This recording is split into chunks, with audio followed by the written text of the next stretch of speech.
আসলে সুনির্দিষ্ট কারণ বলতে আগামীকালকে 15ই আগস্ট আমরা খবর পেয়েছি যে পলাতক ফ্যাসিস্ট স্বৈরাচারী হাসিনা দেশের বাইরে অবস্থান করে বিভিন্ন রকম উস্কানিমূলক বক্তব্য দিচ্ছেন।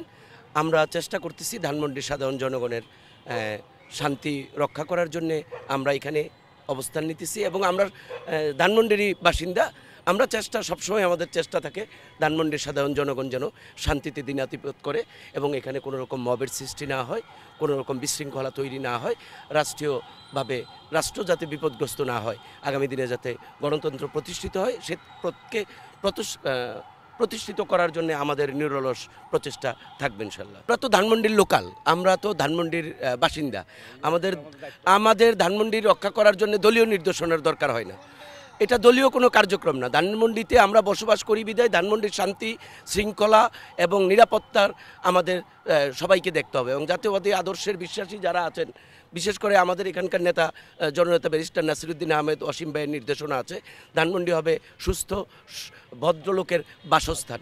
এখানে কোনো রকম বিশৃঙ্খলা হওয়ার কোনো রকম সুযোগ বা কোনো মব সৃষ্টি করতে দেওয়া যাবে না। এই নির্দেশনাকেই আমরা বাস্তবায়ন করার চেষ্টা করছি। আমরা সম্ভাবনা দেখতেছি না, তবে যারা তৈরি করবে তারা হচ্ছে থুতু একবার রাস্তায় ফেলে দিলে এটা কেউ মুখে নেয় না। এই দেশ থেকে সন্ত্রাস ফেসিস্ট গণতন্ত্র হত্যাকারী চলে গেছে, এরা পালায় চলে গেছে, এদেরকে তো এই দেশের জনগণ আর খাবে না ভাই, একে মুখে নিবে না। তারপরও সাবধানতার জন্যই আমাদের আসলে অবস্থান নেই। আমি তোফায়েল আহমেদ মিন্টু, শ্রমিক দলের আহ্বায়ক, ধানমন্ডি থানা।